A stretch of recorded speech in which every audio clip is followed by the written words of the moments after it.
Back to Brian's Beat.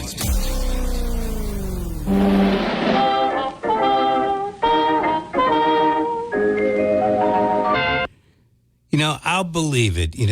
When I see or hear or have verifiable proof that half this nation is going to watch all the different products that they buy to see that if they come from China or Mexico or Canada, and they don't want to buy from those particular countries because they're responsible for folks crossing the border or illegal drugs coming in. When people decide that they're not going to buy from those countries anymore, then I'll believe that the tariffs will work. But till then, I'm not falling for it. 508-996-0500. Hello. Good morning, Brian. How you doing? Brian is. How are you? Happy Small Business Saturday to you. Yes. Get out there and support your local small business. My question with this mass deportation that is going to take place at some point when Trump takes office, my question would be, what do we do about the countries who push back and don't allow us to send those people back? How do we work with that? I haven't heard much about that. I mean, what do we do, fly over the country and give them a parachute? A parachute and throw them off? And get them off the plane that way? Maybe we don't give them a parachute. Yeah. This is the part that I'm waiting for, that side of it, because there's going to be pushback. And if Trump is not being diplomatic on all this, this is going to be a quagmire. Well, not only that, and your point is very well stated, but even before it gets there, if Trump goes for it, I guess we have to look at it from the United States standpoint. If Mexico and Canada don't do what President Trump says that they need to do, and terrorists are thrown down, next thing you know, those countries are going to do terrorists back. We've got the North American Free Trade Agreement. There's a reason why we have that. And now all of a sudden, you're going to do this tit-for-tat type thing, and it's going to smack us as much as it's going to smack the Mexican people in the face. The folks that are trying to be out there and make money and do right are going to be harmed the most out of all of this. So I just see, you do 25% on us, we'll do 25% on you. All right, there's going to be pushback. It's not going to be as easy as they make it sound. But the NAFTA, we did away with NAFTA. There's another agreement in its place. Yeah, now. It's called NAFTA 2. NAFTA 2. Yeah. Correct. So, and Trump actually... Yes, he took credit for it. I got to tell you, NAFTA 2 has most of the elements of NAFTA 1. Correct. Just different names on it. That's it. But I'm very surprised that there's not much going on the diplomatic side about how are we going to handle the mass deportation. They keep saying, we're going to fly them back. We're going to get them back to the country. But if that country now pushes back and says, we really don't want to play with you on that side of it, how do we get them back to their country? That's going to be a whole And if you don't issue. believe them now, how do you know that you're sending them back to the correct country? And what do you do with the ones that you screw up because you thought they came from Guatemala, but they really came from Honduras? Honduras. Yeah. Right. Who knows? Okay. Who knows? Thanks for the call. I do appreciate it. We continue this morning on Brian's Beat. Hello. Hey, Brian. Good morning. Brian. You Good got morning a lot to of you. leftover turkey? Got a ton of it. You got to be making sandwiches and soup? Sandwiches, no. Soup, yes. Chili, yes. Next year, just get a Swanson turkey dinner. No, thank you. Save you all the leftovers. Nah. You know something, Brian? On a serious note, our country, it's the uniparty that we're in this big mess. We're in a big mess because this has been over a decade of mass migrant invasion, and then it's both parties at the blame. This country's been sold out since 1968, so these big companies can make it on the cheap just to make large profits, reckless spending, never-ending reckless spending, enormous national debt, rising inflation because the dollar's getting weaker and weaker. And you were mentioning about people going out spending for Christmas using the plastic, the credit card. And they say they're going to spend an average of $600 more than last year. No, $650, which is 15% more. 15% more than last year. Let me ask you this. I know the answer. It's rhetorical, really. If you were to take away the plastic, the credit card, how think our economy would be doing right now? I can't use those kind of words on the radio, but you'd be going up the creek without a paddle. You know what I mean? You want me to tell you honestly? You'd be in a depression. All these inflated numbers on Wall Street, all these bubbles would be bursting because it's the credit cards that are giving you these numbers that the economy's doing great. We're being lied to, period. Well, you can say we're being lied to, but the fact is people are spending whether they have the money or not. So I don't know that we call that spending. Well, it's on credit. Well, it doesn't matter that it's on credit. It's still money that's being spent. And people do pay their credit card bills. Brian, what's that? Consumer, Brian, in the United States, Americans, it's over $1 trillion in credit card debt. Oh, I wouldn't know. Yeah, without a doubt, yeah. People are defaulting. Mm-hmm. Yeah, so and filing for bankruptcy too. Yeah. Oh, yeah. I get that, but most people, I'm going to come back to this. Most people do pay at least the minimum on their credit card bill. That's not great. I mean, I don't use credit cards, but right, so I hear what you're saying. But the fact of the matter is, it's working for folks. They don't know any better.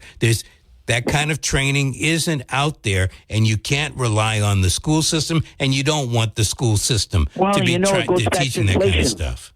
You know something, Brian? Inflation, a weak dollar, when your energy prices are going up, insurance costs are going up, so it's eating away, inflation's eating away what you're making and your savings, and then what's the alternative? Plastic, and people run up a debt, then they're in big trouble.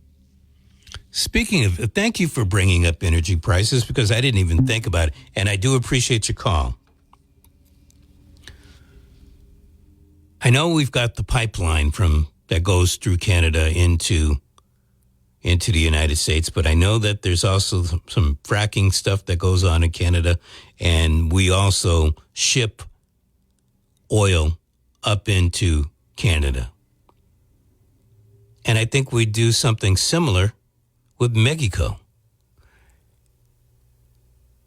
If President Trump goes forward with the 25% tariffs and China and Canada do the same with us, or maybe they just decide they don't want to buy our oil. And one of the things I was reading somewhere, I think yesterday or on Wednesday, where when President Trump gets back into power, he wants to establish oil dominance. Oil dominance. Well, if we can't get along with China and Russia and Mexico and Canada, how are we going to establish this so-called oil dominance? In other words, we can have people here working on the business, and we do already. But then he is screwing with their pocketbooks. If he thinks by slapping tariffs on Mexico and Canada, he can screw with the Mexican and Canadian pocketbooks,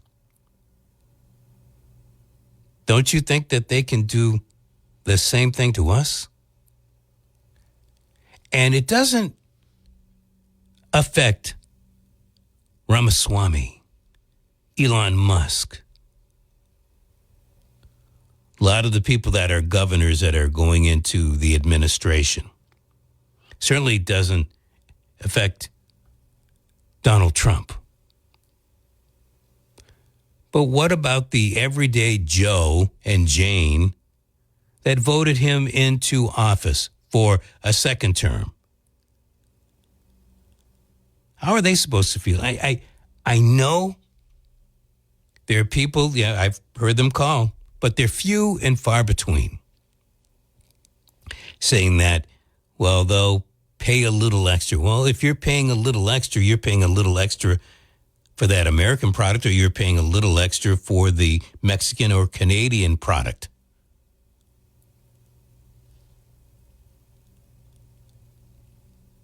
Something's not going to work here. And there is nothing at all that is going to mean that just because the product is coming from here in the United States of America, that it's going to be a superior product. People have been saying that to me also, that, they'll pay a little extra, if it's a good product. But there's nothing on the Etch-a-Sketch that says that product, just because it's made in the good old US of A, that it's a superior product to something that's coming from Vietnam, Mexico, Canada, you name your destination, China. So let's play the game here. Because obviously, at least at this particular time, and how many weeks do we have? 1, 2, 3, 4, 5, about 7 more weeks, 8 more weeks before there's an administration change. We'll see what happens. Let's say where we're going to be February 28. After a month or so, will the tariffs have been slapped onto Mexico and Canada? Or maybe more to the point, what's going to really be that force that stops these tariffs from happening? Because, as a caller earlier stated, President Trump is firing a warning shot. Well, these other folks are leaders too. And I don't know. I don't follow Canadian politics all that much to know if Justin Trudeau is on the chopping block or not. Maybe he is. Maybe he's not. But I know this woman Scheinblum is pretty new, and she may take marching orders from Mexico. But you know what? Just about everywhere we look, somebody's taking a marching order from somebody. And so if she is taking it from China, China must be offering a sweet deal. A sweeter deal than what Donald Trump or Joe Biden or Barack Obama could be offering. 508-996-0500. Ken Pittman after Brian's Beat. And, of course, ABC News.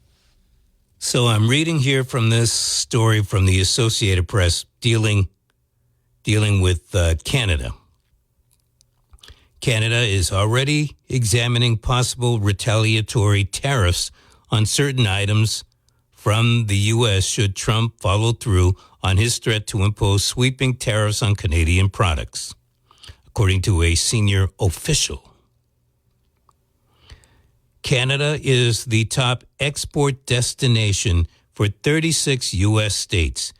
Nearly $3.6 billion, that's Canadian, $2.7 billion U.S. dollars worth of goods and services cross the border every day. About 60% U.S. crude oil imports are from Canada. 85% of U.S. electricity imports are from Canada. You better start firing up those windmills out in the water, because it's going to get expensive. Going to get expensive for electricity. Canada is also the largest foreign supplier of steel, aluminum, and uranium to the United States and has 34 critical minerals and metals that the Pentagon is eager for and investing in for national security. 77% of Canada's exports come to the United States. According to Nelson Wiseman, a professor at the University of Toronto, Canada has reason to fear because Trump is impulsive, often influenced by the latest thing he sees on Fox News. He can leverage that by catering to what he thinks will sound and look good to the public rather than to what happens or will happen. And that is it. I was saying to a woman friend and to another friend of mine, he being Donald Trump is a master of the publicity. It doesn't matter that it doesn't work. People feel good listening to what he has to say, and damned the results. And so I think this guy, Nelson Wiseman, has it right. Tariff sounds good, but will they really be effective? Or, as a previous caller stated, what if these planes go to a country and the folks in those countries don't want to accept their citizens back, or there's no proof that that person really came from country X? Then what are you going to do? Well, the planes are already full. Don't even bother to land. Just turn around and go back home. Then what? Now, do I think it's a bad idea to try to round up all the bad folk? I would like to believe, and we know what's been going on over the past 4 years or almost 4 years.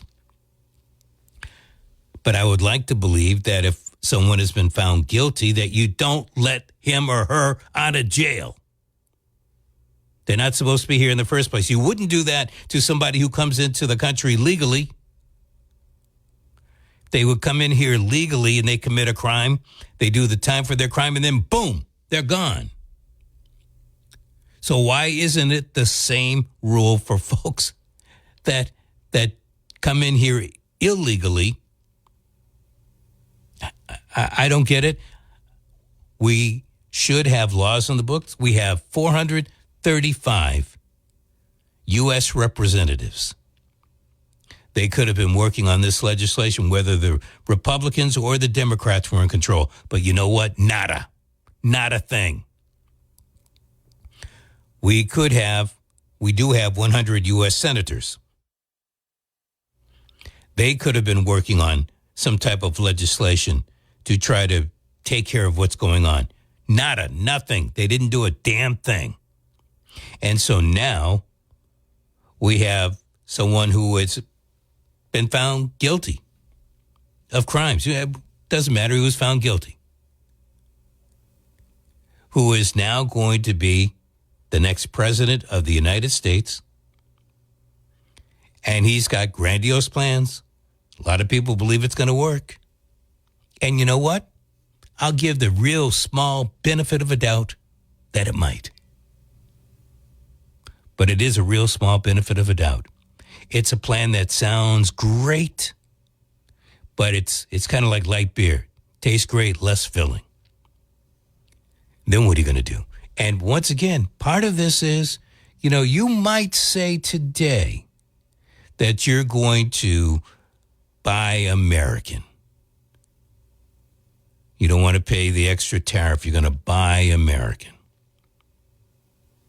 But let's see what you're going to be doing toward the end of January if these tariffs are slapped onto China and Canada, especially when it comes to any of the energy products, because you're going to pay for that. Well, I believe Mexico and I believe Canada. They are preparing just in case. And I haven't read the North American Free Trade Agreement 2,